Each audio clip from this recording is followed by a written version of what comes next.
નમસ્કાર મિત્રો, જ્ઞાન લર્ન એજ્યુકેશન ચેનલમાં આપ સર્વેનું હાર્દિક સ્વાગત છે.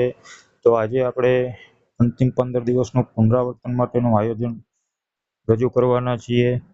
તો સૌપ્રથમ મિત્રો, સફળતા કોઈને ભેટમાં મળતી નથી. સફળતા તેને મળે છે જે દરરોજ પોતાના સપનાઓ માટે પરસેવો વહાવે છે.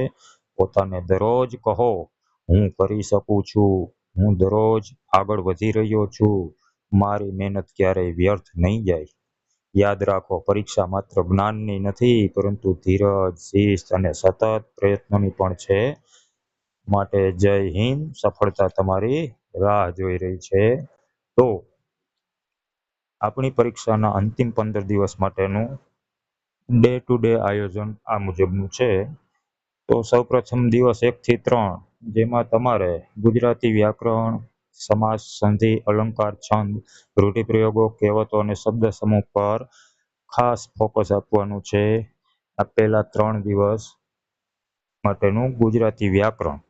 ત્યાર પછી દિવસ 4 થી 6, જેમાં ગુજરાતી સાહિત્ય, કવિ અને લેખકો, કૃતિઓ અને સાહિત્યિક યુગો, જેના વિશે તમારે મહેનત કરવાની છે.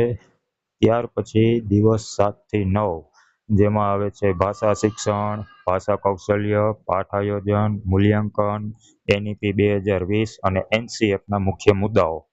એમાં આના વિશે તમારે તૈયારીઓ કરવાની છે. ત્યાર પછી આવે છે દિવસ 10 થી 12, જેમાં નિબંધ લેખન, સાર લેખન, પત્ર લેખન, અરજી લેખન, અહેવાલ લેખન. દરરોજ તમારે ઓછામાં ઓછો એક જવાબ લખવાની પ્રેક્ટિસ કરવી પડશે મિત્રો. તો જ આપણા પેપરમાં લખવાની સ્પીડ આવશે. અને હવે દિવસ 13 થી 15, જેમાં અગાઉના વર્ષોના પ્રશ્નપત્રો, મોડેલ પેપર, તમે કરેલી ટૂંકી નોંધોનું પુનરાવર્તન. અને આ દિવસોમાં માત્ર ને માત્ર નબળા વિષયો પર જ ધ્યાન આપવાનું છે. કોઈ નવો મુદ્દો લેવાની જરૂર નથી.